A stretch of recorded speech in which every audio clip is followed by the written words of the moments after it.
सच्चाई के रास्ते में सफलता धीरे धीरे आती है। एक पशुपात्रों की प्रेरक कहानी, जंगल का चुनाव। बहुत समय पहले एक सुंदर जंगल में सभी जानवर एक राजा चुनने के लिए इकट्ठे हुए। राजा का चुनाव करने के लिए शेर ने एक प्रतियोगिता रखी।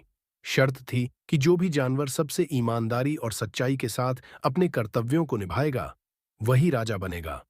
परीक्षा की शुरुआत पर शेर ने सभी जानवरों को बीज का एक एक थैला दिया और कहा, इन बीजों को बो और 3 महीने बाद मुझे सबसे सुंदर पौधा दिखाओ। जो सबसे अच्छा पौधा लाएगा वह राजा बनेगा। छुए का संघर्ष। कछुआ भी प्रतियोगिता में शामिल था। वह ईमानदार और मेहनती था। बीजों की पोटली लेके कछुआ अपने तालाब के किनारे पहुंचता है, बीज को एक सही जगह पे बोने के लिए। उसके बाद कछुआ भाग के जाता है, एक गमला लेके आता है बीजों को बोने के लिए।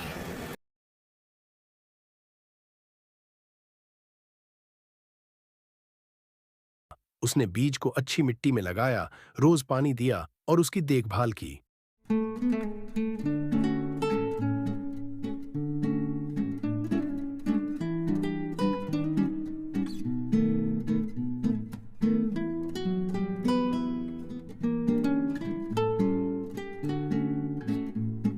लेकिन 3 महीने बीतने के बाद भी उसका बीज अंकुरित नहीं हुआ।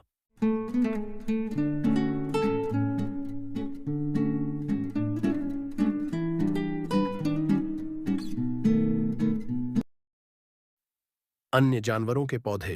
3 महीने बाद सभी जानवर शेर के पास पहुंचे।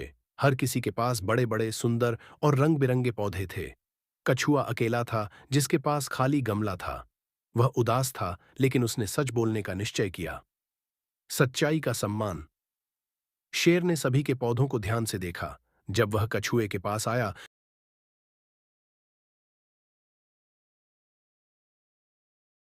तो उसने पूछा, तुम्हारा पौधा कहाँ है? कछुआ डरते हुए बोला, मुझे माफ करें, मैंने पूरी कोशिश की, लेकिन मेरा बीज नहीं उगा। मैं झूठ नहीं बोल सकता। शेर जोर से हंसा और बोला, तुम ही असली विजेता हो। मैंने सभी को उबले हुए बीज दिए थे, जो कभी उग ही नहीं सकते थे। तुमने अपनी सच्चाई और ईमानदारी से यह साबित कर दिया कि तुम इस जंगल के राजा बनने के लायक हो। खाने की सीख। कछुआ राजा बन गया और जंगल में सच्चाई और ईमानदारी का परचम लहराया। इस कहानी से हमें यह सीख मिलती है कि सच्चाई के रास्ते पर सफलता धीरे धीरे जरूर आती है, लेकिन वह हमेशा स्थायी और सम्मानजनक होती है।